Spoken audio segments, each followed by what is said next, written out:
Apa yang terjadi ketika seorang pencipta harus mengakhiri dunia yang ia lahirkan? Untuk Eiichiro Oda, mengakhiri One Piece bukan sekedar menyelesaikan cerita. Ini adalah ritual kematian kreatif. Dalam air matanya tersimpan pertanyaan universal. Bagaimana kita melepaskan sesuatu yang telah menjadi identitas kita? One Piece dan perjalanan emosional Eiichiro Oda, sebuah refleksi filosofis tentang karya, kehilangan, dan makna sebuah perpisahan.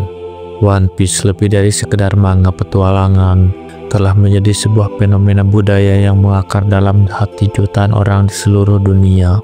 Namun di balik kisah epik Luffy dan kru topi jerami, terdapat perjalanan emosional yang mendalam dari sang mangaka, Eiichiro Oda.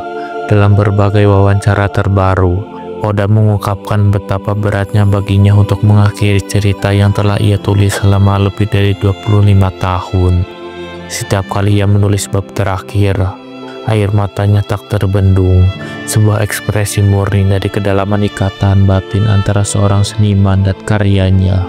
Ini bukan sekedar tentang menyelesaikan sebuah narasi, melainkan tentang melepaskan sesuatu yang telah menjadi bagian dari jiwa dan identitasnya.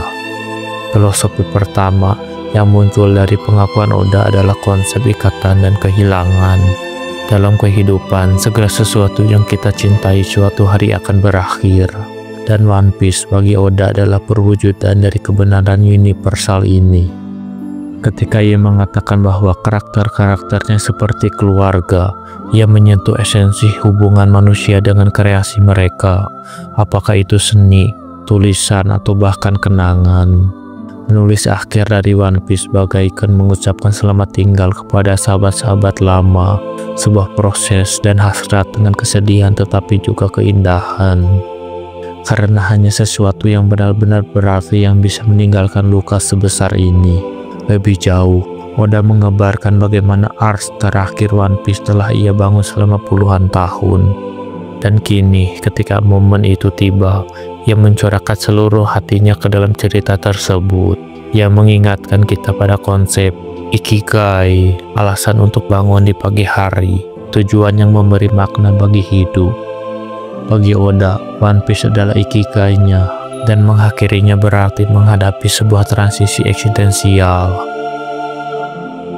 Pertanyaannya adalah, apa yang terjadi ketika seorang seniman mencapai puncak pencapaiannya? Apakah ada kekosongan yang mengikuti, atau justru kebebasan baru? Ketika Oda berkata, I went to life, rasa yang sama yang pernah diteriakan Nico Robin dalam momen yang paling ikonik One Piece. Ia tidak hanya berbicara untuk para karakternya, tetapi juga untuk dirinya sendiri. Ini adalah pertanyaan filosofis tentang keberanian untuk terus bergerak maju.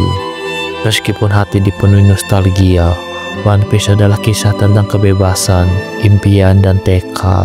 Dan Oda sendiri sekarang menghadapi ujian terbesarnya, melepaskan sesuatu yang ia cintai demi menyempurnakannya.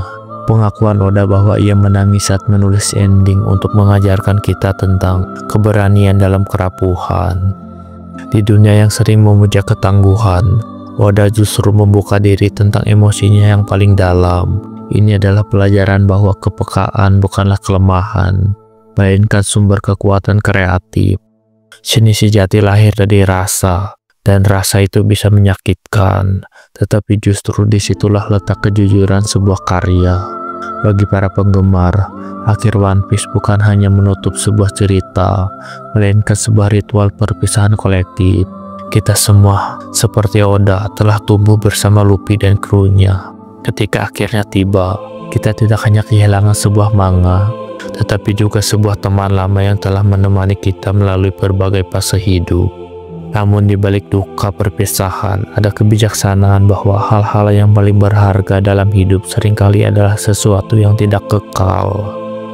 Pada akhirnya, One Piece dan pengakuan Oda mengajarkan kita bahwa keindahan ada dalam proses, bukan hanya hasil. Perjalanan panjang Oda dalam menciptakan One Piece adalah metafora kehidupan itu sendiri. Kita berjuang, kita tertawa, kita menangis, dan suatu hari kita harus melepaskan. Namun seperti yang diajarkan One Piece, warisan sejati bukanlah harta karun yang ditemukan, tetapi jejak yang kita tinggalkan dalam hati orang-orang yang tersentuh oleh kisah kita.